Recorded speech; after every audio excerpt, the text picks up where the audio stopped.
Welcome to Simplified UPSC by PPP, where we listen, learn, and grow together.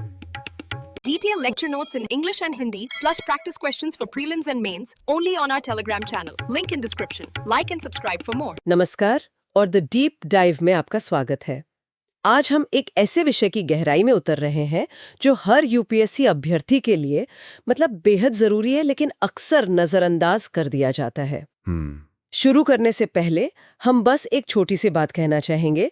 अगर आप simplified UPSC by PPP channel के काम को पसंद करते हैं तो प्लीज हमें सपोर्ट करने के लिए चैनल को सब्सक्राइब करें और हमारी पेड मेंबरशिप ज्वाइन करें। आपका सहयोग हमें आपके लिए ऐसा यूजफुल कंटेंट लाते रहने में सच में बहुत मदद करता है। तो चलिए सीधे मुद्दे पर आते हैं।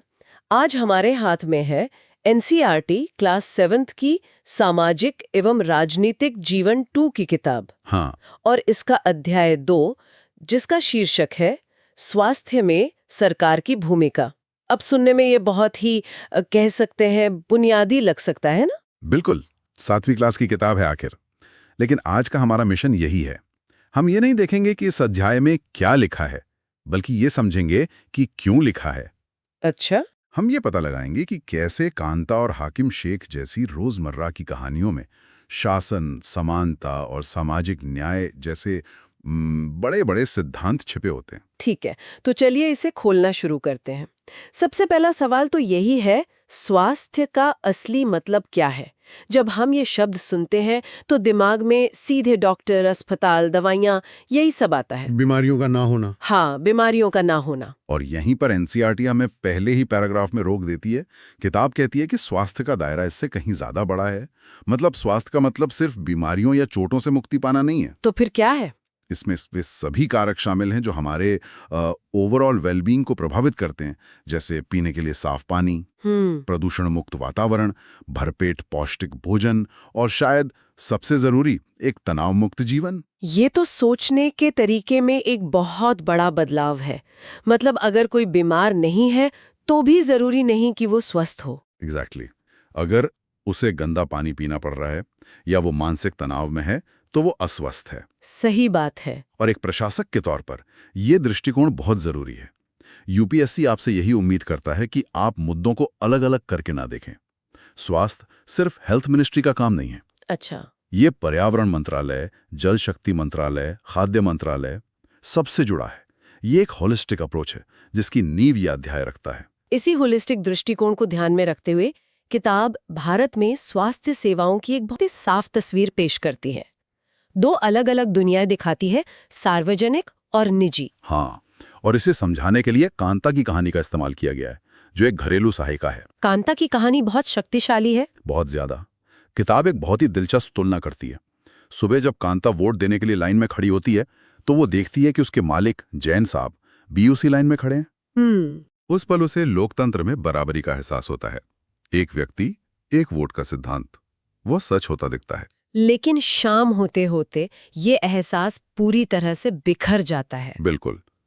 शाम को जब उसकी बेटी बीमार पड़ती है और उसे इलाज के लिए सरकारी अस्पताल ले जाना पड़ता है तो वो एक दूसरी बहुत लंबी और थका देने वाली लाइन में खड़ी होती है। और ये वो लाइन है जहां जैन साहब कभी खड़े नहीं होंगे। कभी नहीं। वो अपने बच्चे को एक महंगे निजी अस्पताल में ले जाएंगे। यहाँ कांता को एहसास होता है कि उसकी और जैन साहब की दुनिया कितनी अलग है। वो समानता सिर्फ वोट डालने तक ही थी। ये कहानी सार्वजनिक और निजी स्वास्थ्य सेवाओं के बीच की खाई को बहुत सीधे सीधे दिखाती है। हाँ, और किताब इन दोनों को परिभाषित भी करती है। सार्वजनिक सेवा मतलब सरकार द्वारा चलाई जाने वाली स्वास्थ्य केंद्रों और अस्पतालों की एक चेन, जिसका उद्देश्य है सबको इलाज देना। सबको, खासकर गरीबों को, मुफ्त या बहुत कम कीमत पर। और इसका पैसा कहाँ से आता है? हमारे टैक्स से। वहीं दूसरी तरफ हैं निजी सेवाएं जो लाभ कमाने के उद्देश्य से चलाई जाती हैं। ये महंगी होती हैं और ज्यादातर बड़े शहरों में होती हैं। कांता की कहानी तो आर्थिक बाधाओं को दिखाती है। पैसे नहीं हैं तो सरकारी सिस्टम पर निर्भर रहना होगा। लेकिन क्या होता है जब सिस्टम ही फेल हो जाए? और यहीं पे हाकिम शेख का मामला आता है। हाँ, यह एक बेहद गंभीर और महत्वपूर्ण मामला है। हाकिम शेख पश्चिम बंगाल खेत मजदूर समिति के एक सदस्य थे। 1992 में वे एक चलती ट्रेन से गिर गए और उनके सिर में गंभीर चोटें आईं। हालत बहुत नाजुक थी। बहुत नाजुक। उन्हें तत्काल इलाज की जरूरत थी। उन्हें कलकत्ता के एक सरकारी अस्पताल ले जाया गया, लेकिन वहां उन्हें भर्ती करने से मना कर दिया गया।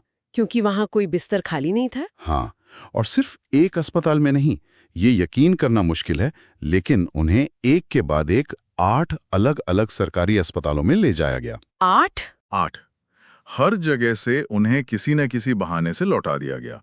कहीं बिस्तर नहीं, कहीं जरूरी सुविधाएं नहीं, कहीं स्पेशलिस्ट डॉक्टर नहीं। 14 घंटे तक। 14 घंटे तक वे एक गंभीर हालत में शहर के अस्पतालों के चक्कर काटते रहे। ये तो अकल्पनीय है। मतलब संविधान में जीवन का अधिकार है, लेकिन जमीन पर एक नागरिक को इस तरह दर-दर भटकना पड़ रहा है। अंत में हताश होकर उन्हें एक निजी अस्पताल में भर्ती कराया गया। इलाज तो हो गया, लेकिन उस पर उनका बहुत सारा पैसा खर्च हुआ। तो ये सीधे तौर पर संवैधानिक अधिकारों का उल्लंघन है। बिना किसी शक के। किताब में संविधान के एक महत्वपूर्ण नीति निदेशक तत्व का उल्लेख है, जो कहता है कि लोगों के पोषण स्तर और जीवन स्तर को ऊंचा करना तथा लोक स्वास्थ्य में सुधार करना राज्य का कर्तव्य है। और जीवन का अधिकार, आर्टिकल 21। हाँ, सुप्रीम कोर्ट ने भी कई बार जीवन के अधिकार की व्याख्या करते हुए कहा है कि इसमें स्वास्थ्य का अधिकार भी शामिल है। हाकिम शेख का मामला इस संवैधानिक वादे और जमीनी हकीकत के बीच की एक बहुत बड़ी और खतरनाक खाई को दिखाता है। तो सवाल ये उठता है कि अगर ये सरकार का कर्तव्य है, तो सरकार को असल में करना क्या चाहिए और सरकार को जवाबदेह कैसे ठहराया जाए? इसका जवाब भी किताब में है, जहां विधानसभा की एक बहस का जिक्र किया गया है। हाँ, वो बहस लोकतंत्र का एक बहुत जीवंत उदाहरण है। बिल्कुल, वो हमें दिखाती है कि सरकार काम कैसे करती है।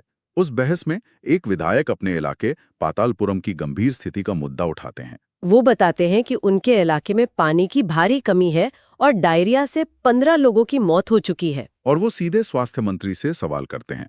दूसरे विधायक भी सरकारी अस्पतालों की खराब हालत और डॉक्टरों की कमी जैसे मुद्दे उठाते हैं। ये एक तरह से सरकार का रिपोर्ट कार्ड पेश करने जैसा है ना? बिल्कुल, ये लोकतंत्र में जवाबदेही का तंत्र है। विधायक, जो जनता के प्रतिनिधि हैं, वे कार्यपालिका यानी सरकार से सवाल कर रहे हैं। इस बहस से हमें सरकार के दोहरे काम के बारे में पता चलता है। पहला तो है इलाज की सुविधाएं देना। हाँ, पहला काम है गुणवत्तापूर्ण स्वास्थ्य सुविधाएं देना, जैसे अस्पताल, लैब, एम्बुलेंस, ब्लड बैंक, ये सब। लेकिन दूसरा काम, जो शायद इससे भी ज्यादा जरूरी है, वो है बीमारियों को फैलने से रोकना। एकदम सही, जैसे साफ पानी और साफ सफाई सुनिश्चित करना। किताब में साफ लिखा है कि पानी और स्वच्छता में सुधार करके कई बीमारियों को नियंत्रित किया जा सकता है। मतलब स्वास्थ्य विभाग का काम सिर्फ अस्पताल चलाने तक सीमित नहीं है। नहीं, उसे दूसरे विभागों के साथ मिलकर काम करना होगा। पातालपुरम में डायरिया का फैलना केवल स्वास्थ्य विभाग की विफलता नहीं है, ये स्वच्छ पानी और स्वच्छता प्रदान करने वाले विभागों की भी विफलता है। ये तो सब समझ आता है। लेकिन अब आते हैं सबसे बड़े सवाल पर। एक यूपीएससी अभ्यर्थी के लिए ये सब मेंस या प्रीलिम्स में कैसे काम आता है? अच्छा सवाल है। जब हम 2013 के प्रश्न पत्र को देखते हैं, तो उसमें सीधे सीधे स्वास्थ्य सेवाओं पर कोई सवाल नहीं दिखता।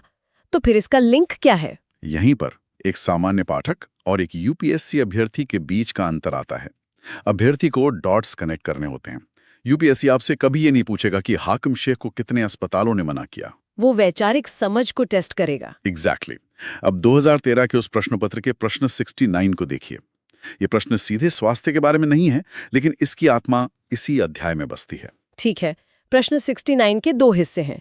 पहला कहता है कि आर्थिक और सामाजिक योजना संविधान की समवर्ती सूची में है, जिसका मतलब है कि केंद्र और राज्य दोनों इस पर योजनाएं बना सकते हैं। और दूसरा हिस्सा कहता है कि संविधान पंचायतों को आर्थिक विकास और सामाजिक न्याय के लिए योजनाएं बनाने का काम सौंपता है। बस अब इसे जोड़कर देखिए। अच्छा, अब मैं समझ रही हूँ। आप कह रहे हैं कि लोक स्वास्थ्य यानी पब्लिक हेल्थ इसी सामाजिक योजना और सामाजिक न्याय का एक अटूट हिस्सा है। ठीक यही बात है। ये कनेक्शन ही इस अध्याय का सार है। सोचकर देखिए, क्या कोई देश बीमार वर्कफोर्स के साथ आर्थिक विकास कर सकता है? कभी नहीं। कभी नहीं। और सामाजिक न्याय क्या है? सामाजिक न्याय का मतलब है कि विकास का लाभ समाज के सबसे कमजोर व्यक्ति तक पहुंचे। कांता और हाकिम शेख जैसे लोगों को अच्छी स्वास्थ्य सेवाएं उपलब्ध कराना ही तो सामाजिक न्याय है। तो ये एनसीईआरटी अध्याय हमें इन भारी भरकम संवैधानिक शब्दों सामाजिक न्याय, आर्थिक योजना को एक मानवीय चेहरा देता है। और यही आपके उत्तरों में गहराई लाता है। जब आप जीएस पेपर 2 में शासन पर उत्तर लिखते हैं तो आप सिर्फ ये नहीं लिखेंगे कि स्वास्थ्य का अधिकार एक मौलिक अधिकार है। आप हाकिम शेख का उदाहरण दे सकते हैं। और जीएस पेपर 4 यानी एथिक्स में भी इसका इस्तेमाल हो सकता है। बिल्कुल।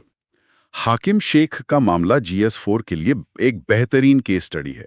एक प्रशासक के रूप में आपकी क्या जिम्मेदारियां होंगी, आप विभिन्न विभागों में कोऑर्डिनेशन कैसे सुनिश्चित करेंगे, ये अध्याय आपको एक भावी प्रशासक की तरह सोचने पर मजबूर करता है। तो इस पूरी चर्चा का निचोड़ ये है कि स्वास्थ्य में सरकार की भूमिका सिर्फ अस्पताल बनाने तक सीमित नहीं है।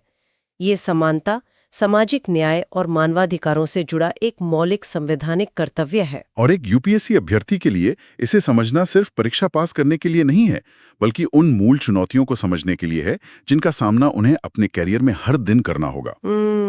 चुनौती है सार्वजनिक और निजी के बीच की खाई को पाटना और ये सुनिश्चित करना कि स्वास्थ्य का संवैधानिक वादा कांता जैसे कतार में खड़े अंतिम व्यक्ति तक पहुंचे। ये एक बहुत ही शक्तिशाली विचार है। जाते जाते श्रोताओं के लिए एक विचारणीय प्रश्न छोड़ जाते हैं। हाँ, किताब में मेडिकल टूरिस्ट का जिक्र है जी। यानी वे विदेशी जो इलाज के लिए भारत के वर्ल्ड क्लास निजी अस्पतालों में आते हैं, क्योंकि उनके देशों की तुलना में यहाँ इलाज सस्ता और अच्छा है। हाँ, तो हमारा विचारणीय प्रश्न ये है, एक तरफ हमारे सार्वजनिक स्वास्थ्य व्यवस्था की खस्ता हालत है और दूसरी तरफ भारत मेडिकल टूरिज्म का एक ग्लोबल हब बन रहा है। जी। ये विरोधाभास हमारी राष्ट्रीय प्राथमिकताओं और विकास के मॉडल के बारे में क्या बताता है? इस पर जरूर सोचिएगा। और एक बार फिर, अगर आपको हमारा काम पसंद आता है तो simplified UPSC by PPP channel को YouTube पर सब्सक्राइब करना और हमारी पेड मेंबरशिप ज्वाइन करना ना भूलें। आपका समर्थन हमारे लिए बहुत मायने रखता है। धन्यवाद। Thanks for watching. Follow us on Telegram and Instagram. Don't forget to like, share, and subscribe.